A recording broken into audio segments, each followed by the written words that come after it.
ಶ್ರದ್ಧಾ ಕೇಂದ್ರ ಅಂತ ಜನ ನಂಬಿದ್ದಾರೆ. ಆದ್ರೆ ಅಲ್ಲಿ ಏನಿದೆ ಅನ್ನೋದು ಬೇರೆ ವಿಚಾರ. 2023ರಲ್ಲಿ ನಮಗೆ ಸಿಕ್ಕಂತ ಮಾಹಿತಿ ಪ್ರಕಾರ ಅದರ ಹಿಂದಿನ 3 ವರ್ಷಗಳಲ್ಲಿ 40,000ಕ್ಕಿಂತ ಹೆಚ್ಚು ಹೆಣ್ಣು ಮಕ್ಕಳು ನಾಪತ್ತೆ ಆಗಿರೋದು ನಮ್ಮ ರಾಜ್ಯದಲ್ಲಿ ವರದಿಯಾಗಿದೆ. ಇನ್ನು ನಾವು ಇಷ್ಟು ಸಾವಿರ ಪ್ರಕರಣಗಳಲ್ಲಿ ಅತ್ಯಾಚಾರ ಆಗಿದೆ ಅಂದ್ರೆ ಕೋರ್ಟ್ ಅಲ್ಲಿ ಶಿಕ್ಷೆ ಸಿಗ್ತಾ ಇರೋದು ಕೇವಲ 11 ಜನ. ಕಡೆ ತಮ್ಮ ಕುಮಾರ್ ಅವನು ನೋಟಿಸ್ ಕಳಿಸಿದ್ದಾನೆ. ನ್ಯಾಯಾಂಗವನ್ನ ದುರ್ಬಳಕೆ ಮಾಡಿಕೊಂಡು ಇವತ್ತು ಮಾಧ್ಯಮದವರ ಬಾಯಿ ಮುಚ್ಚಿಸುವಂತ ಕೆಲಸ ಮಾಡಿದ್ದಾರೆ, ಜನರ ಬಾಯಿ ಮುಚ್ಚಿಸುವಂತ ಕೆಲಸ ಮಾಡಿದ್ದಾರೆ. ಅಂಗಿ ಬಿಚ್ಚಿಕೊಂಡು ಈ ರಾಜ್ಯದ ಮುಖ್ಯಮಂತ್ರಿ ಉಪಮುಖ್ಯಮಂತ್ರಿ ಅವರ ಮುಂದೆ ನಿಂತ್ಕೊಂಡಿದ್ದಾರೆ ಅಂದಾಗ ಆ ವ್ಯಕ್ತಿಯ ಪ್ರಭಾವ ಈ ತನಿಖೆಯಲ್ಲಿ ಇರೋದಿಲ್ವಾ? ನಾವಂತೂ ಮಾತು ಆಡ್ತೀವಿ, ಕೋರ್ಟ್ಗೂ ಹೋಗ್ತೀವಿ, ಕೋರ್ಟ್ ಜೈಲ್ಗೆ ಹಾಕಿದ್ರು ಜೈಲ್ಗೆ ಹೋಗ್ತೀವಿ. ನಾನಂತೂ ವೈಯಕ್ತಿಕವಾಗಿ ತೀರ್ಮಾನ ಮಾಡಿದ್ವಿ, ಅದು ಧರ್ಮಸ್ಥಳ, ಅದು ಖಾಸಗಿ ಆಸ್ತಿಯಾಗಿ ಉಳಿಬಾರ್ದು, ಅದು ಖಾಸಗಿ ಆಸ್ತಿಯಾಗಿ ಉಳಿಬಾರ್ದು, ಅದು ಸಾರ್ವಜನಿಕ ಆಸ್ತಿ ಆಗಬೇಕು. ಸೌಜನ್ಯ ವಿಚಾರಕ್ಕೆ ಮಾತ್ರವಲ್ಲ, ಧರ್ಮಸ್ಥಳದಲ್ಲಿ ಏನೆಲ್ಲ ಆಗಿದೆ ಅನ್ನುವಂಥ ಆರೋಪಗಳಿದೆ. ಆ ಯಾವ ವಿಚಾರಗಳು ನ್ಯಾಯ ಸಿಗೋದಿಲ್ಲ ಅನ್ನುವಂಥ ಸಂದರ್ಭದಲ್ಲಿ ಬಹುತೇಕವಾಗಿ ಎಲ್ಲರೂ ನಿರಾಶರಾಗಿದ್ದಂಥ ಸಂದರ್ಭದಲ್ಲಿ ಒಂದು 20 ದಿವಸಗಳ ಹಿಂದೆ ಅಥವಾ 30 ದಿವಸಗಳ ಹಿಂದೆ ಆದಂತಹ ಕೆಲವು ಘಟನೆಗಳು ಇವತ್ತು ಸೌಜನ್ಯ ವಿಚಾರಕ್ಕೆ ಮಾತ್ರವಲ್ಲ, ಇನ್ನು ಹಲವಾರು ಬೇರೆ ಬೇರೆ ರೀತಿಯ ವಿಚಾರಗಳಿಗೂ ಆ ಭಾಗದಲ್ಲಿ ಆಗಿರುವಂತಹ ದುಷ್ಕೃತ್ಯಗಳಿಗೆ ಯಾವುದಾದ್ರೂ ಒಂದು ರೀತಿಯಲ್ಲಿ ಕ್ಲೋಜರ್, ನ್ಯಾಯ ಸಿಗುವಂತಹ ಒಂದು ಸಾಧ್ಯತೆ ಸೃಷ್ಟಿಯಾಗಿದೆ ಅನ್ನೋದನ್ನ ನಾವು ಈ ಸಂದರ್ಭದಲ್ಲಿ ನೆನಪಿಸ್ಕೊಳ್ಬೇಕು. ಬಹಳ ಜನ ಆಗಲೇ ಜನವಾದಿ ಗೌರಮ್ಮ ಅವರು ಹೇಳಿದಾಗೆ 2012ರಿಂದಾನೆ ಸೌಜನ್ಯ ವಿಚಾರವಾಗಿ, ಅದಕ್ಕಿಂತ ಮೊದಲು ಪದ್ಮಲತಾ ಸೇರಿದಂತೆ ಬೇರೆ ಬೇರೆ ಹೋರಾಟಗಳು ನಡೆದಿತ್ತು. ಸೌಜನ್ಯ ವಿಚಾರವಾಗಿನೇ ದೊಡ್ಡ ಹೋರಾಟಗಳನ್ನು ಆ ಭಾಗದಲ್ಲಿ ಬೇರೆ ಬೇರೆ ಕಡೆಗಳಲ್ಲಿ ಜನವಾದಿ ಸಂಘಟನೆಗಳು ಸೇರಿದಂತೆ ಹಲವಾರು ಸಂಘಟನೆಗಳು ಮಾಡಿದ್ರು. ಅದಾದ ನಂತರ ಆವತ್ತಿನ ಸಂದರ್ಭದಲ್ಲಿಯೇ ಒತ್ತಡ ಬಂದು ಸಿಬಿಐ ತನಿಖೆ ಆಯ್ತು. ಸಿಬಿಐ ತನಿಖೆ ಆಗಿ ಸಿಬಿಐ ತನಿಖೆನಲ್ಲಿ ಯಾರೋ ಒಬ್ಬ ಆರೋಪಿ ಅಂತ ಆದ. ಆದ್ರೆ ಆರೋಪಿ ನಿರಪರಾಧಿ ಅಂತ 2023ರಲ್ಲಿ ಆದೇಶ ಬಂತು, ಆತ ಮಾಡಿಲ್ಲ ಅಂತ. ಹಾಗಾದ್ರೆ ಮಾಡಿದವ್ರು ಯಾರು? 2023 ಜುಲೈ ಮತ್ತು ಆಗಸ್ಟ್ ಅಲ್ಲಿ ಬಹುಶಃ ಅವರು, ನಿಮ್ಮ ಹೆಸರು ಮಾಡ್ತಾ ಇದ್ದಾರೆ, ಜಗದೀಶ್ ಅವ್ರು ಹೇಳಿದಾಗೆ ಹಲವಾರು ಜನ ಆ ಸಂದರ್ಭದಲ್ಲಿ, ಅದು ಸೋಷಿಯಲ್ ಮೀಡಿಯಾದಲ್ಲೇ ಶುರುವಾಗಿದ್ದು, ಯಾರು ಹಾಗಾದ್ರೆ ಅಂತ. ಆ ಸಂದರ್ಭದಲ್ಲಿ ನಾವು ಸಹ ಕರ್ನಾಟಕ ರಾಷ್ಟ್ರ ಸಮಿತಿ ಪಕ್ಷದ ವತಿಯಿಂದ ನಾವು 350 ಕಿಲೋಮೀಟರ್ಗಳ 14 ದಿನಗಳ ಪಾದಯಾತ್ರೆಯನ್ನ ಬೆಳ್ತಂಗಡಿಯಿಂದ ಆರಂಭಿಸಿ ಧರ್ಮಸ್ಥಳಕ್ಕೆ ಬಂದು, ಯಾಕಂದ್ರೆ ಅವರು ರಾಜ್ಯಸಭಾ ಸದಸ್ಯರು, ಅವರನ್ನು ಭೇಟಿ ಮಾಡಿ ಅವತ್ತು ಸೌಜನ್ಯ ಅವರ ಮನೆಯಲ್ಲೇ ಉಳಿದು ನಾವು 14 ದಿನಗಳ ಪಾದಯಾತ್ರೆ ಮುಗಿಸ್ಕೊಂಡು ಬೆಂಗಳೂರು ಬಂದ್ವಿ. 100 ಜನ ಪಾದಯಾತ್ರೆಯಲ್ಲಿ ಭಾಗವಹಿಸಿದ್ರು. 1000ಕ್ಕಿಂತ ಹೆಚ್ಚು ಜನ ಬೆಂಗಳೂರಿನಲ್ಲಿ ಸೆಪ್ಟೆಂಬರ್ 8ರ ಏನು ನಮ್ಮ ಸಮಾರೋಪ ಇತ್ತು, ಆವತ್ತು ಆ ಸಮಾರೋಪಕ್ಕೂ ಬಂದಿದ್ರು. ಆ ಸಂದರ್ಭದಲ್ಲಿ ನಾವು ಮುಖ್ಯಮಂತ್ರಿಗಳಿಗೂ ಒಂದಷ್ಟು ಪತ್ರ ಕೊಟ್ವಿ. ಮತ್ತೆ ಮುಖ್ಯಮಂತ್ರಿಗಳೇ, ನಾನು ಕೆಲವೊಂದು ಸಂದರ್ಭದಲ್ಲಿ ಯೋಚನೆ ಮಾಡ್ತಿದ್ದೀನಿ, ಧರ್ಮಸ್ಥಳಕ್ಕೆ ಬಹುಶಃ ಯಾರು ಹೋಗಿದ್ದಾರೋ ಇಲ್ಲಿ ಬಿಟ್ಟಿದಾರೋ ಗೊತ್ತಿಲ್ಲ, ನಾನಂತೂ 4-5-6 ಸಲ ಹೋಗಿದ್ದೀನಿ, ಮುಡಿ ಕೊಟ್ಟಿದ್ದೀನಿ, ಹುಂಡಿಗೂ ದುಡ್ಡು ಹಾಕಿದ್ದೀನಿ. ಯಾರು ಹೋಗಿಲ್ಲ ಅಂತ ಬಹುತೇಕ ಮನೆಗಳಲ್ಲಿ ಬೇರೆ ಬೇರೆ ರೀತಿಯಲ್ಲಿ ಇರೋರು ಯಾರಾದ್ರೂ ಒಬ್ರು ಹೋಗಿರ್ತಾರೆ. ಶ್ರದ್ಧಾ ಕೇಂದ್ರ ಅಂತ ಜನ ನಂಬಿದ್ದಾರೆ, ಆದ್ರೆ ಅಲ್ಲಿ ಏನಿದೆ ಅನ್ನೋದು ಬೇರೆನೇ ವಿಚಾರ. ಆದ್ರೆ ನಾವು ಅದನ್ನ ಗಮನಿಸ್ಕೊಂಡು, ಶ್ರದ್ಧಾ ಅದೊಂದು ಕೇಂದ್ರ, ಜೊತೆಗೆ ಇವರು ರಾಜ್ಯಸಭಾ MP ಅಂತ ಹೇಳಿ ನಾವೊಂದು 7 ಅಂಶಗಳ, ಅವರು ಒಬ್ಬ ರಾಜ್ಯಸಭಾ ಸದಸ್ಯರಾಗಿ ಯಾವ ಜವಾಬ್ದಾರಿಯಿಂದ ನಡ್ಕೊಳ್ಬೇಕು ಅಂತ ನೇರವಾಗಿ ಅವ್ರು ನೆನಪಿಸುವಂತ ಕೆಲಸ ಮಾಡಿದ್ವಿ. ನಮ್ಮ ಒಂದು ಪಕ್ಷದ ನಿಯೋಗ, ನಮ್ಮ SH ಲಿಂಗೇಗೌಡರು ಉಪಾಧ್ಯಕ್ಷರಾಗಿದ್ರು, ಅವರ ನೇತೃತ್ವದಲ್ಲಿ, ಅವರು ಇತ್ತೀಚೆಗೆ ಅಪಘಾತದಲ್ಲಿ ತೀರೋದು ನಿಮ್ಗೆ ಗೊತ್ತಿರ್ಬೋದು, ಅವರ ನೇತೃತ್ವದಲ್ಲಿ 5 ಜನರ ನಿಯೋಗ ಬಹುಶಃ ನೇರವಾಗಿ ಈ ವಿಚಾರದಲ್ಲಿ ಇಲ್ಲಿ ತನಕ ಮಾತಾಡಿಸಿದವರೇ ಇಲ್ಲ. ನಾವಾಗಿದ್ದು ನಮ್ಮ ಪಕ್ಷದಿಂದ 5 ಜನರ ನಿಯೋಗ ಹೋಯ್ತು. ಆ ಪಾದಯಾತ್ರೆ ಸಂದರ್ಭದಲ್ಲಿ ನಾನು ಮೌನವ್ರತದಲ್ಲಿ ಅಗಲೊತ್ತಲ್ಲಿ, ಹಾಗಾಗಿ ನಾನು ಹೋಗ್ಲಿಲ್ಲ. ನಾವು ಕೊಟ್ವಿ. ಬಹಳ ಮುಖ್ಯವಾಗಿ ಇದ್ರ ಬಗ್ಗೆ ಯಾಕೆ ಗಮನ ಹರಿಸಬೇಕು ಅಂದ್ರೆ ಈಸ್ ಅವರ್ ರೆಪ್ರೆಸೆಂಟೇಟಿವ್, ವಿಶೇಷವಾಗಿ ರಾಜ್ಯಸಭಾ MP. ಅದು ರಾಜ್ಯಸಭೆಯಲ್ಲೂ ಚರ್ಚೆಗೆ ಬರುವಂತ ಅಂಶಗಳು ಅದರಲ್ಲಿದ್ದು. ಒಂದು ಮುಖ್ಯವಾದ ವಿಚಾರ, 2 ವಿಚಾರಗಳು ಹೇಳಬೇಕು ಅಂದ್ರೆ, ನಮ್ಮ ರಾಜ್ಯದಲ್ಲಿ ಪ್ರತಿ ವರ್ಷ ಸರಾಸರಿಯಾಗಿ 15,000ಕ್ಕಿಂತ ಹೆಚ್ಚು ಹೆಣ್ಣು ಮಕ್ಕಳು ವೇಶ್ಯಾವಾಟಿಕೆಗೆ ದುಡಲ್ಪಡ್ತಾ ಇದ್ದಾರೆ, ಹ್ಯೂಮನ್ ಟ್ರಾಫಿಕಿಂಗ್ ಆಗ್ತಾ ಇದೆ. 2023ರಲ್ಲಿ ನಮಗೆ ಸಿಕ್ಕಂತ ಮಾಹಿತಿ ಪ್ರಕಾರ ಅದರ ಹಿಂದಿನ 3 ವರ್ಷಗಳಲ್ಲಿ 40,000ಕ್ಕಿಂತ ಹೆಚ್ಚು ಹೆಣ್ಣು ಮಕ್ಕಳು ನಾಪತ್ತೆ ಆಗಿರೋದು ನಮ್ಮ ರಾಜ್ಯದಲ್ಲಿ ವರದಿಯಾಗಿದೆ. ಅದೇ ರೀತಿಯಲ್ಲಿ ನಮ್ಮ ರಾಜ್ಯದಲ್ಲಿ ನಮ್ಮ ಬಹಳ ದೊಡ್ಡ ನ್ಯಾಯಾಂಗ, ಕಾರ್ಯಾಂಗ, ಪೊಲೀಸ್ ಇವೆಲ್ಲ ಇರುವಂತ ನಮ್ಮ ಏನು ಈ ಪವಿತ್ರ ಭೂಮಿಯಲ್ಲಿ ಕೇವಲ 1.18% ಪ್ರಕರಣಗಳಲ್ಲಿ ಮಾತ್ರ ಅತ್ಯಾಚಾರ ಪ್ರಕರಣಗಳಲ್ಲಿ ಇವತ್ತು ಶಿಕ್ಷೆ ಆಗ್ತಾ ಇದೆ. Conviction rate, this is our conviction rate. ಅಂದ್ರೆ 1000 ಪ್ರಕರಣಗಳು ದಾಖಲಾಗಿದ್ರೆ, ಈ ನಮ್ಮ ಇಷ್ಟು 1000 ಪ್ರಕರಣಗಳಲ್ಲಿ ಅತ್ಯಾಚಾರ ಆಗಿದೆ ಅಂದ್ರೆ ಕೋರ್ಟ್ ಅಲ್ಲಿ ಶಿಕ್ಷೆ ಸಿಗ್ತಾ ಇರೋದು ಕೇವಲ 11 ಜನಕ್ಕೆ. ಕೇವಲ 11 ಜನಕ್ಕೆ ಇಂತಹ ದುಸ್ಥಿತಿ ಇದೆ.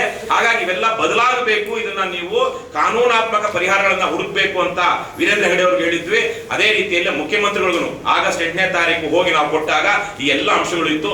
ವಿಶೇಷವಾಗಿ ಸೌಜನ್ಯ ಮಹಿಳಾ ಸುರಕ್ಷಾ ಆಯೋಗ ಮಾಡಿ ನೀವು ಅಂತ ಹೇಳಿ ನಾವು ಅವ್ರು ಕೊಟ್ವಿ. ಎಲ್ಲೆಲ್ಲಿ ಹೆಣ್ಣುಮಕ್ಕಳ ಮೇಲೆ ಲೈಂಗಿಕ ದೌರ್ಜನ್ಯ ಕಿರುಕುಳ ಆಗುತ್ತಾ ಅಂತ ಕಡೆಗಳಲ್ಲಿ ಆ ಆಯೋಗ ಇಂಟರ್ಫಿಯರ್ ಆಗಿ ಕೆಲವೊಂದು ಏನು CCTV ಅಳವಡಿಸೋದು ಇವೆಲ್ಲ ಸೇರಿಸಿದಂತೆ ಮಾಡಬೇಕು. ಫಾಸ್ಟ್ ಟ್ರ್ಯಾಕ್ ಕೋರ್ಟ್ ದ್ವಾರಕನಾಥ್ ಅವ್ರು ಹೇಳ್ತಾ ಇದ್ರು, ಫಾಸ್ಟ್ ಟ್ರ್ಯಾಕ್ ಕೋರ್ಟ್ಗಳನ್ನ ಮಾಡಿ ಈ ವಿಶೇಷ ಏನು ಅತ್ಯಾಚಾರದ ಪ್ರಕರಣಗಳನ್ನ ವಿಶೇಷ ಪ್ರಕರಣಗಳಾಗಿ ಪರಿಗಣಿಸಿ ಫಾಸ್ಟ್ ಟ್ರ್ಯಾಕ್ ಕೋರ್ಟ್ ಮಾಡಿ ಅಂತ ಕೇಳಿದ್ವಿ. ಅದೇ ರೀತಿಯಲ್ಲಿ ವಿಶೇಷ ತನಿಖಾ ತಂಡ ರಚಿಸಬೇಕು. ಮತ್ತೆ ಆ ವಿಶೇಷ ತನಿಖಾ ತಂಡ ಅಲ್ಲಿ ಯಾರು ವಿಶೇಷವಾಗಿ ಸೌಜನ್ಯ ಪ್ರಕರಣದಲ್ಲಿ ತನಿಖಾಧಿಕಾರಿಗಳಿದ್ರು ಅವರನ್ನು ಸಹ ಅವರು ತನಿಖೆಗೆ ಒಳಪಡಿಸಬೇಕು ಅನ್ನೋದಿತ್ತು. ಇನ್ನೊಂದು ಮುಖ್ಯವಾಗಿ ಹೈಕೋರ್ಟ್ನ ಅಥವಾ ಸುಪ್ರೀಂ ಕೋರ್ಟ್ನ ನಿವೃತ್ತ ನ್ಯಾಯಾಧೀಶರ ನೇತೃತ್ವದಲ್ಲಿ ಈ ಒಟ್ಟಾರೆ ಅಸಹಜ ಪ್ರಕರಣಗಳು ಏನಿದೆ ಅವತ್ತು ಬಂದಿದ್ದ ಮಾಹಿತಿ ಅದರ ಬಗ್ಗೆ ನ್ಯಾಯಾಂಗ ತನಿಖೆ ಆಗಲಿ ಅಂತಲೂ ಸಹ ಕೇಳಿದ್ವಿ. ನಾವು ಬಹಳ ಸ್ಪಷ್ಟವಾಗಿ ನೀವೆಲ್ಲ ಅದನ್ನು ಓದಿದ್ರೆ ಗೊತ್ತಾಗುತ್ತೆ, ಹಲವಾರು ವಿಚಾರಗಳನ್ನ ಇಟ್ಕೊಂಡು ಅವತ್ತು ಕೇಳಿದ್ವಿ. ಆದರೆ ತದನಂತರ ಅದು ಮಾಮೂಲಿಯಾಗಿ ನಿಮ್ಗೆ ಗೊತ್ತಿರಬಹುದು, ಇವತ್ತು 300ಕ್ಕಿಂತ ಹೆಚ್ಚು ಜನರ ಮೇಲೆ ಮಾತನಾಡಬಾರದು ಅಂತ ತಮ್ಮ ಏನು ಅವನ ಹೆಸರು ಕುಮಾರ್ ಅವನು ನೋಟಿಸ್ ಕಳಿಸಿದ್ದಾನೆ. ಇನ್ನು ನಮಗ್ ಬಂದಿಲ್ಲ. ನಾನು ಧರ್ಮಸ್ಥಳಕ್ಕೆ ಹೋಗಿ ನಿಮ್ ಮುಡಿ ಕೊಟ್ಟು ಏನೇನು ಹುಂಡಿಗೆ ಹಾಕಿದ್ನೋ ಅದಕ್ಕೆ ಬಡ್ಡಿ ಚಕ್ರಬಡ್ಡಿ ಸಮೇತವಾಗಿ ಇನ್ನೂ 4-6 ಜನರು ಹುಂಡಿಗೆ ಹಾಕಿ ದುಡ್ಡೆಲ್ಲ ಸೇರಿಸಿ ಇವತ್ತು ಬಹುಶಃ ಅವನು ಕಳಿಸುವಂತ ಇದ್ರಲ್ಲಿ ಇರುತ್ತೆ. ಏನು 500 ಪುಟಗಳ 568 ಪುಟಗಳ 1000 ಪುಟನ ಜೊತೆಗೆ ಪೆನ್ ಡ್ರೈವ್ ಅಂತ ಇನ್ನೂ ನನಗೆ ಸಿಕ್ಕಿಲ್ಲ. ಇವತ್ತು ನಮ್ಮ ನ್ಯಾಯಾಂಗವನ್ನ ದುರ್ಬಳಕೆ ಮಾಡಿಕೊಂಡು ಇವತ್ತು ಮಾಧ್ಯಮದವರ ಬಾಯಿ ಮುಚ್ಚಿಸುವಂತ ಕೆಲಸ ಮಾಡಿದ್ದಾರೆ, ಜನರ ಬಾಯಿ ಮುಚ್ಚಿಸುವಂತ ಕೆಲಸ ಮಾಡಿದ್ದಾರೆ. 50 ವರ್ಷ ಆಯ್ತು ತುರ್ತು ಪರಿಸ್ಥಿತಿ ಘೋಷಣೆ ಆಗಿ. ಆವತ್ತು ಏನು ಕೆಲವೊಬ್ರು ಬಗ್ರಪ್ಪ ಅಂದ್ರೆ ಮಳಿಗೆ ಬಿಟ್ರು ತೆವಳೆ ಬಿಟ್ರು ಅಂತಾರಲ್ವಾ, ಆ ತರಕ್ಕೆ ಇವತ್ತಿನ ಮಾಧ್ಯಮಗಳ ಪರಿಸ್ಥಿತಿ. ಹಾಗಾಗಿ ನಮ್ಮ ಹೋರಾಟ ಬಹಳ ಗಂಭೀರವಾಗಿತ್ತು, ಪ್ರಾಮಾಣಿಕವಾಗಿತ್ತು, ಬದ್ಧತೆಯಿಂದ ಕೂಡಿತ್ತು. ರಾಜ್ಯದ 10 ಸಂಘಟನೆಗಳು ಬಂದು ನಮಗೂ ಅವತ್ತು ಬೆಂಬಲಿಸಿದ್ರು. ಆದ್ರೆ ಮಾಧ್ಯಮಗಳಲ್ಲಿ ಬಹುತೇಕವಾಗಿ ವರದಿ ಆಗಲೇ ಇಲ್ಲ. ಯಾಕಂದ್ರೆ ಇವತ್ತು ಮಾರಾಟಕ್ಕಿರುವಂತಹ ಮಾಧ್ಯಮಗಳು ಮತ್ತೆ ಡರ್ಪಪ್ ಮಾಧ್ಯಮಗಳು ಸ್ಪಷ್ಟವಾಗಿ ಹೇಳ್ಬೇಕಂದ್ರೆ ಅದೇ ಕಾರಣದಿಂದಾಗಿನೇ ಇವತ್ತು ಅವರು ಕೊಟ್ಟಿರುವಂತಹ 350 ಜನರ ಲಿಸ್ಟ್ ನೋಡಿದ್ರೆ ಅದರಲ್ಲಿ 90% ಯೂಟ್ಯೂಬರ್ಸ್ ಇದ್ದಾರೆ. ಸಾರ್ವಜನಿಕ ಏನು ಸಿಟಿಸನ್ ಜರ್ನಲಿಸಂ ಅಂತೀವಲ್ವಾ ಅವರೇ ಇದ್ದಾರೆ. ಈ ಸಂದರ್ಭದಲ್ಲಿ ನಾನೊಬ್ಬ ಮಹಾತ್ಮ ಗಾಂಧೀಜಿ ಅನುಯಾಯಿಯಾಗಿ ಮಹಾತ್ಮ ಗಾಂಧೀಜಿ ಅವರು ಹೇಳಿದಾಗೆ ಯಾವುದೇ ಕಾನೂನಾಗ್ಲಿ ಅಥವಾ ತೀರ್ಪಾಗ್ಲಿ ಅನೈತಿಕವಾಗಿದ್ರೆ ಅದನ್ನ ನಾವು ರೆಸಿಸ್ಟ್ ಮಾಡಬೇಕು, ಅಹಿಂಸಾತ್ಮಕವಾಗಿ ರೆಸಿಸ್ಟ್ ಮಾಡಬೇಕು. ಹಾಗಾಗಿ ನ್ಯಾಯಾಂಗದಿಂದನೇ ಇನ್ನೊಂದಕ್ಕೆ ನಾನಂತೂ ಎದುರೋದಿಲ್ಲ. ನಮ್ಮ ಕೆಲಸ ನಡೀತಾ ಇರುತ್ತೆ. ಕರ್ನಾಟಕ ರಾಷ್ಟ್ರ ಸಮಿತಿ ಪಕ್ಷದ ನಮ್ದು ಪುಟ ಇತ್ತು, ಅಫಿಷಿಯಲ್ ಫೇಸ್ಬುಕ್ ಪೇಜು. 4.25 ಲಕ್ಷಕ್ಕಿಂತ ಹೆಚ್ಚು ಜನ ಅದರ ಸಬ್ಸ್ಕ್ರೈಬರ್ಸ್ ಆಗಿದ್ರು. ಕೋಟಿಗಟ್ಲೆ ಕೆಲವೊಂದು ವಿಡಿಯೋಗಳು ಕೋಟಿಗಟ್ಲೆ ಓಡಿದ್ವು ಅದರಲ್ಲಿ ಅಂತ ಇಡೀ ಫೇಸ್ಬುಕ್ ಪೇಜು ಅವರ ಕಾರಣದಿಂದಾಗಿ ಏನು ಧರ್ಮಸ್ಥಳದ ಯಾವನೋ ಒಬ್ಬ ಹೋಗಿ ಕೋರ್ಟ್ಗೆ ಹೋಗಿ ಅದ್ರ ಬಗ್ಗೆ ತಂದು ಫೇಸ್ಬುಕ್ ಅದನ್ನ ಆಲ್ಮೋಸ್ಟ್ ಡಿಲೀಟ್ ಮಾಡುವಂತ ಸ್ಥಿತಿಗೆ ತಂದು ನಮ್ಮ ಬಲವನ್ನೇ ಮುರಿಲಾಯ್ತು. ಇವತ್ತು ನನಗಿನ್ನೂ ಬಂದಿಲ್ಲ, ನ್ಯಾಯಾಂಗ ನಿಂದನೆ ಆದ್ರೂ ನಾನೇನು ಕೇರ್ ಮಾಡೋದಿಲ್ಲ. ನಮ್ಮಂತ ನಾವು ಯಾರು ಬಹುತೇಕ ಜನ ಅದೇ ತರಕಿದ್ದಾರೆ. ಇವತ್ತು ಜಸ್ಟಿಸ್ ಗೋಪಾಲ್ ಗೌಡ ಇರುವಾಗ ನಾನು ಅವರಲ್ಲಿ ಕೇಳ್ಕೊಳ್ಳೋದೇನು ಅಂದ್ರೆ, ಬಹುತೇಕ ಮಾಧ್ಯಮಗಳಲ್ಲಿ ಇವತ್ತು ಇಲ್ಲ ಇನ್ಕಾಂಪಿಟೆಂಟ್ ಲೀಗಲ್ ಸೆಲ್ ಇದೆ, ಹೋಗಿ ಅವ್ರು ಪ್ರಶ್ನೆ ಮಾಡುವುದಕ್ಕೂ ಇಲ್ಲ. ಆ ಗ್ಯಾಗ್ ಆರ್ಡರ್ನ ತೆರವು ಮಾಡುವಂತ ಕೆಲಸವನ್ನು ಯಾರು ಮಾಡಿದಾರೆ ಅಂತ ನಮಗೆ ಗೊತ್ತಿಲ್ಲ. ದಯವಿಟ್ಟು ನಿಮ್ಮಂತವ್ರು ಸಹ ದ್ವಾರಕನಾಥ್ ಅವರು ನೀವು ಸಹ ನಿಮ್ಮಂತವರು ಆ ಗ್ಯಾಗ್ ಆರ್ಡರ್ ಏನಿದೆ 350 ಜನರು ಕೊಟ್ಟಿರೋದು ನೀವು ದಯವಿಟ್ಟು ಅದನ್ನ ತೆರವು ಮಾಡಿಸುವಂತ ಒಂದು ಕೆಲಸವನ್ನ ಮಾಡಬೇಕು. ಧನಂಜಯ ಅವರು ಮೊನ್ನೆ ರಾತ್ರಿ 12 ಗಂಟೆನಲ್ಲಿ ನಾವು ಭೇಟಿ ಮಾಡಿದ್ವಿ.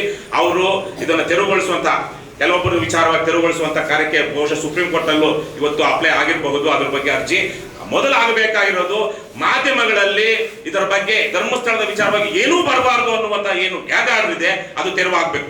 ಅಭಿವ್ಯಕ್ತಿ ಸ್ವಾತಂತ್ರ್ಯದ ಉಲ್ಲಂಘನೆಯಲ್ಲಿ ಇಡೀ ರಾಜ್ಯದಲ್ಲಿ ಧರ್ಮಸ್ಥಳದ ಜನರು ಕೋರ್ಟ್ಗೆ ಹೋಗಿ ಪ್ರಸಾರ ಮಾಡಬಾರದು ಅಂತ ಎಷ್ಟು ಆದೇಶ ತಂದಿದ್ದಾರೆ. ರಾಜ್ಯದ ಯಾರೆಲ್ಲ ತಂದಿದ್ದಾರೋ ಅದಕ್ಕಿಂತ ಜಾಸ್ತಿ ಧರ್ಮಸ್ಥಳದವರು ಒಬ್ಬರೇ ತಂದಿದ್ದಾರೆ. ಇಡೀ ರಾಜ್ಯದಲ್ಲಿ ಎಲ್ಲರೂ ಸೇರಿದ್ರು ಅಷ್ಟಿಲ್ಲ.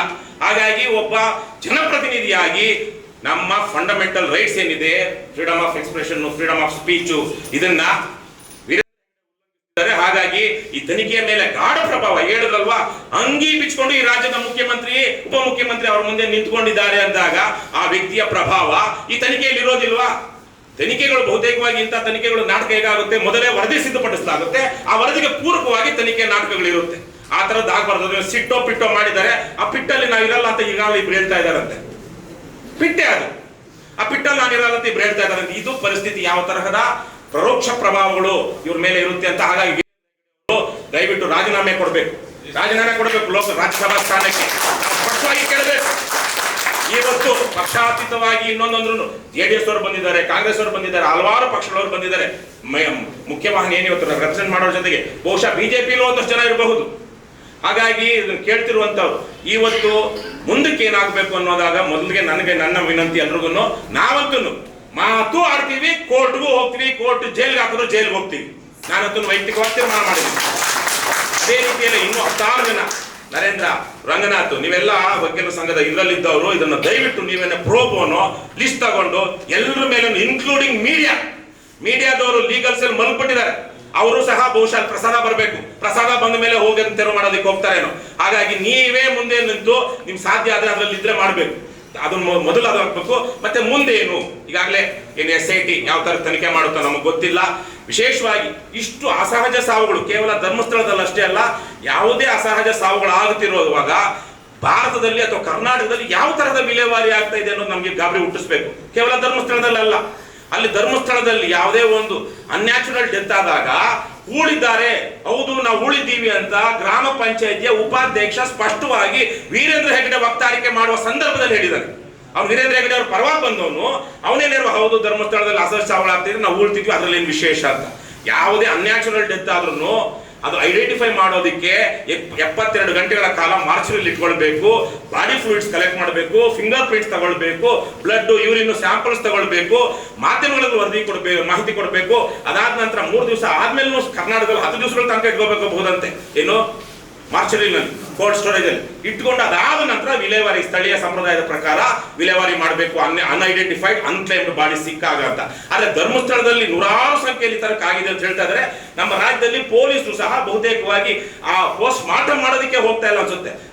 ಯಾವುದೋ ಬಾಡಿಗಳು ಸಿಕ್ಕಾಗ ಇದೆಲ್ಲ ಪರಿಸ್ಥಿತಿಗಳನ್ನ ಗಮನಿಸಿಕೊಂಡು ನಾವು ಆ ವಿಚಾರವಾಗಿ ಒಂದು ಪೊಲೀಸ್ ಸುಧಾರಣೆಗಳಾಗುವ ರೀತಿಯಲ್ಲಿ ಸರ್ಕಾರದ ಮೇಲೆ ಒತ್ತಡ ಹೇರಬೇಕು, ಸರ್ಕಾರವನ್ನ ಕೇಳಬೇಕು. ಇವತ್ತಿರುವಂತಹ ಏನು ಗೃಹ ಮಂತ್ರಿಗಳ ಬಗ್ಗೆ ನಿಜಕ್ಕೂ ನಮಗೇನು ಅಂತಹ ನಂಬಿಕೆ ಇಲ್ಲ. ಅವ್ರು ಈ ತರದ್ದೆಲ್ಲ ತಿಳ್ಕೊಂಡು ಪೊಲೀಸ್ ವ್ಯವಸ್ಥೆಯಲ್ಲಿ ಇದೆಲ್ಲ ಸುಧಾರಣೆ ತರ್ತಾರೆ ಅಂತ. ಹಾಗಾಗಿ ಅದನ್ನು ಕೇಳಬೇಕು. ಮತ್ತೆ 2 ರೀತಿಯಲ್ಲಿ, ಒಂದು ಕಾನೂನಾತ್ಮಕ ಹೋರಾಟ, ಒಂದು ನಿಗಾ ವಹಿಸುವಂತದ್ದು. ನೀವೆಲ್ಲ ಗೋಪಾಲ್ ಗೌಡರು, ದ್ವಾರಕನಾಥ್ ಅವರು, ಬಾಲನ್ ಅವರು ನೀವೆಲ್ಲ ಹೋಗಿ ಪತ್ರಿಕಾಗೋಷ್ಠಿ ಮಾಡಿದ್ದು ಬಹಳ ದೊಡ್ಡ ಮಟ್ಟದ ಪ್ರಭಾವವನ್ನು ಬೀರಿದೆ. ಅದ್ರ ಜೊತೆಗೆ ಮುಂದಿನ ದಿನಗಳಲ್ಲೂ ನಿಗಾವಣೆ ವಹಿಸುವಂತಹ ಒಂದು ಕೆಲಸಕ್ಕೆ ಒಂದು ಹೋರಾಟ ಸಮಿತಿ ಅಂತ ಮಾಡಿಕೊಂಡು ಒಂದು 15 ದಿವಸಕ್ಕಾದ್ರೂ ಒಂದ್ಸಲ ಸಭೆ ಸೇರಿ ಮುಂದಿನ ಚಟುವಟಿಕೆಗಳನ್ನ ಗಮನಿಸಬೇಕು ಅಂತ ನಾನು ಕೋರ್ಕೊಳ್ತೀನಿ. ಅದೇ ರೀತಿಯ ಬೇರೆ ತರಹದ ಬೀದಿ ಹೋರಾಟಗಳು, ಸಾರ್ವಜನಿಕ ಸಭೆಗಳಾಗಬೇಕು. ಮುಂದಿನ ಯಾವ್ದಾದ್ರು ಇನ್ನೊಂದು ವಾರ 2 ವಾರದಲ್ಲಿ ಹಲವಾರು ಸಂಘ ಸಂಸ್ಥೆಗಳ ಪ್ರತಿನಿಧಿಗಳೆಲ್ಲ ಸೇರಿಸಿಕೊಂಡು ನಾವು ಬೆಂಗಳೂರಿನಲ್ಲಿ ಒಂದು ಬೆಂಗಳೂರು ಚಲೋ ತರಹದ ಕಾರ್ಯಕ್ರಮಕ್ಕೆ ಕರೆ ಕೊಡಬೇಕು. ನಾವು ನಮ್ಮ ಪಕ್ಷದ ವತಿಯಿಂದ ಅಂತಹ ಹೋರಾಟವನ್ನು ಯಾರಾದ್ರೂ ರೂಪಿಸಿದ್ರೆ ನಾವು ಅವ್ರ ಜೊತೆಗೆ ಸೇರ್ಕೊಳ್ತೀವಿ, ಅಥವಾ ನಾವೇ ಹೋರಾಟ ರೂಪಿಸಲು ದಯವಿಟ್ಟು ನೀವು ಬನ್ನಿ ಅಂತ ಕೇಳ್ಕೊಳ್ತೀವಿ. ಅದೇ ರೀತಿಯಲ್ಲಿ ಧರ್ಮಸ್ಥಳಕ್ಕೂ ಸಹ ನಾವು ಹೋಗ್ಬೇಕು. ಧರ್ಮಸ್ಥಳ ಚಲೋ ಅಂತ ಕರೆ ಕೊಡ್ಬೇಕು. ರಾಜ್ಯದ ಜನ ಅದು ಧರ್ಮಸ್ಥಳ ಅದು ಖಾಸಗಿ ಆಸ್ತಿಯಾಗಿ ಉಳಿಬಾರ್ದು, ಅದು ಸಾರ್ವಜನಿಕರ ಆಸ್ತಿ ಆಗಬೇಕು. ಯಾಕಂದ್ರೆ ರಾಜ್ಯದ ಜನ ಲಕ್ಷಾಂತರ ಸಂಖ್ಯೆಯಲ್ಲಿ ಅಲ್ಲಿ ಹೋಗಿ ಅದಕ್ಕೆ ದೇಣಿಗೆ ಕೊಟ್ಟಿರೋದ್ರಿಂದ, ದಾನ ಕೊಟ್ಟಿರೋದ್ರಿಂದ ಅಲ್ಲಿ ಏನು ಭತ್ತ ಗಿತ್ತ ಎಷ್ಟೋ ದೇವಸ್ಥಾನಗಳಿಗೆ ನಮ್ಮ ರಾಜ್ಯದಲ್ಲಿ ತಾವು ಬೆಳೆದಂತ ಫಸಲಿನ ಮೊದಲ ಫಸಲನ್ನ ಕೊಯ್ಲನ್ನ ತಗೊಂಡೋಗಿ ದೇವಸ್ಥಾನಗಳಿಗೆ ಮಠಗಳಿಗೆ ಕೊಡ್ತಾರೆ.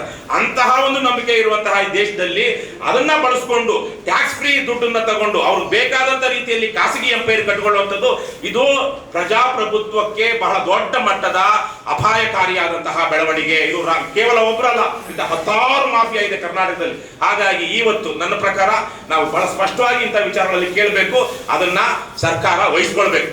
ತಿರುಪತಿ ದೇವಸ್ಥಾನ ಇದ್ದಾಗೆ ಕರ್ನಾಟಕದಲ್ಲಿ ಅತ್ಯಂತ ದೊಡ್ಡ ದೇವಸ್ಥಾನ ಧರ್ಮಸ್ಥಳ ದೇವಸ್ಥಾನ, ಅದು ಸರ್ಕಾರದ ವಶಕ್ಕೆ ಬರಬೇಕು. ಆಮೇಲೆ ಧರ್ಮಾಧಿಕಾರಿ, ಖಾವಂದ ಈ ತರ ಬರೆಯುವಂತಹ ಮೂರ್ಖ ಮಾಧ್ಯಮದವರು ಅಂತ ಪದಗಳನ್ನ ಬಳಸೋದನ್ನ, ದೊರೆ, ಧಣಿ, ಸಾಹುಕಾರ, ಖಾವಂದ, ಧರ್ಮಾಧಿಕಾರಿ ಅನ್ನೋದನ್ನ ಬಳಸೋದನ್ನ ನಾವು ತಿರಸ್ಕರಿಸಬೇಕು. ಮತ್ತೆ ಮಾಧ್ಯಮದವ್ರಿಗೆ ಎಚ್ಚರಿಕೆ ಕೊಡಬೇಕು. ನಿನಗೆ ಖಾವಂದ ಇರ್ಬೋದು, ನಿನಗೆ ಧರ್ಮಾಧಿಕಾರಿ ಇರ್ಬೋದು, ನಿನಗೆ ಸಾಹೇಬ ಇರ್ಬೋದು, ಜನರಿಗಲ್ಲ. ನಾವು ಇದನ್ನ ಸ್ಪಷ್ಟವಾಗಿ ಹೇಳುವಂತಹ ಸಂದರ್ಭ ಬಂದಿದೆ. ಹಾಗಾಗಿ ಪ್ರಜಾಪ್ರಭುತ್ವದಲ್ಲಿ ಅವರ ಅಧಿಕೃತವಾದ ಹುದ್ದೆಗಳೇನಾದ್ರೂ ಇದ್ರೆ ಅದನ್ನ ನಾವು ಹೇಳಬಹುದೇ ಹೊರತು ಈ ತರಹದ ವಿಶೇಷವಾಗಿ ಆಂಟಿ ಡೆಮೋಕ್ರೆಟಿಕ್ ವ್ಯಾಲ್ಯೂಸ್ ನ ಹೇರುವಂತಹ ಈ ಬಿರುದಾವಳಿಗಳನ್ನ ಯಾರೇ ಬಳಸಿದ್ರು ಇದನ್ನ ನಾವು ಬಳಸಬಾರದು ಅಂತ ಸ್ಪಷ್ಟವಾಗಿ ಹೇಳುವಂತದ್ದಾಗಬೇಕು. ಇದು ಆಕ್ಚುಲಿ ಕಾನೂನಲ್ಲೇ ಬರಬೇಕು. ಇತ್ತೀಚೆಗೆ ಸುಪ್ರೀಂ ಕೋರ್ಟ್ ಹೇಳಿದೆ, ನೀವು ಇದನ್ನ ಮೈಲಾಡ್ ಅನ್ಬೇಡಿ ಅಥವಾ ಇನ್ನೇನೋ ಇದೆಯಲ್ವಾ, ಬೇರೆ ತರದ್ದು ಅವೆಲ್ಲ ಮಾಡಬೇಡಿ ಅಂತ, ಸರ್ ಅನ್ಬೇಕು ಅಂತ ಏನಾದ್ರು ಬಳಸಿ ಅಂತ, ಈ ತರದನ್ನ ಕಾನೂನಲ್ಲೂ ತಂದು ಒಂದು ರೀತಿಯಲ್ಲಿ ಅವನ್ನ ನಿಲ್ಲಿಸಬೇಕು. ಇಲ್ಲಾಂದ್ರೆ ಅವರ ಯೋಗ್ಯತೆಗೆ ಮೀರಿದಂತಹ ಒಂದು ಪಾವಿತ್ರ್ಯತೆಯನ್ನ ಜನ ಇವರಿಗೆ ಏನು ಅಗತ್ಯ ಇಲ್ಲದೆ ಅಥವಾ ಏನಂತಾರೆ ಅನಿವಾರ್ಯವಾಗಿ ಕೊಡುವಂತಹ ಸ್ಥಿತಿ ಬರುತ್ತೆ. ಹಾಗಾಗಿ ಇಂಥ ಹಲವಾರು ವಿಚಾರಗಳ ಬಗ್ಗೆ ಇಲ್ಲಿರುವಂತವ್ರು ಎಲ್ಲರೂ ದಯವಿಟ್ಟು ಯೋಚನೆ ಮಾಡಿ ಏನು ಸಭೆ ತೀರ್ಮಾನ ತಗೊಳ್ಳುತ್ತೆ ಅಥವಾ ಮುಂದಿನ ಹೋರಾಟಗಳನ್ನ ರೂಪಿಸುತ್ತೆ. ನಾವು KRS ಪಕ್ಷ ಖಂಡಿತವಾಗಿ ಅದರಲ್ಲಿ ನಾವು ಭಾಗವಹಿಸ್ತೀವಿ, ಬೆಂಬಲ ಕೊಡ್ತೀವಿ. ಅದೇ ತರಹಕ್ಕೆ ನಾವು ಸಹ ಮುಂದೇನು ಹೋರಾಟಗಳನ್ನ ರೂಪಿಸ್ತೀವಿ. ಹಿಂದೆ ಹೋರಾಟ ರೂಪಿಸಿದಾಗ ಹಲವಾರು ಜನ ಹಲವಾರು ಕಾರಣಗಳಾಗಿ ಬಂದಿರದೇ ಇರಬಹುದು, ಬೆಂಬಲಿಸದೇ ಇರಬಹುದು, ಅಥವಾ ಮಾಧ್ಯಮಗಳಲ್ಲಿ ಆಗಲೇ ನಾನು ಹೇಳಿದಾಗೆ ಅವರು ಬಾಯಿ ಮುಚ್ಚಿಕೊಂಡಿರೋ ಕಾರಣಕ್ಕಾಗಿ, ಅಲ್ಲಿ ಬಾಯಿ ಮುಚ್ಚಿರುವಂತಹ ಕಾರಣಕ್ಕಾಗಿ ಪ್ರಸಾರ ಆಗದೇ ಇರಬಹುದು. ಅದು ನಮ್ಮದೇ ಆದಂತಹ ಮಾಧ್ಯಮಗಳ ಮೂಲಕ ನಾವು ಅದನ್ನ ಜನರಿಗೆ ತಲುಪಿಸಿದ್ದೀವಿ. ದಯವಿಟ್ಟು ನೀವು ಸಹ ಅದರಲ್ಲಿ ಅಂತ ಸಂದರ್ಭದಲ್ಲಿ ಜೊತೆಗೂಡಿ ಅಂತ ನಾನೆಲ್ಲರಲ್ಲೂ ಕೇಳ್ಕೊಳ್ತೀನಿ. ಮತ್ತೊಮ್ಮೆ ಎಲ್ರಿಗೂ ನಮಸ್ಕಾರ. ಸುದ್ದಿ 18 ಸದಾ ನಿಮ್ಮೊಂದಿಗೆ.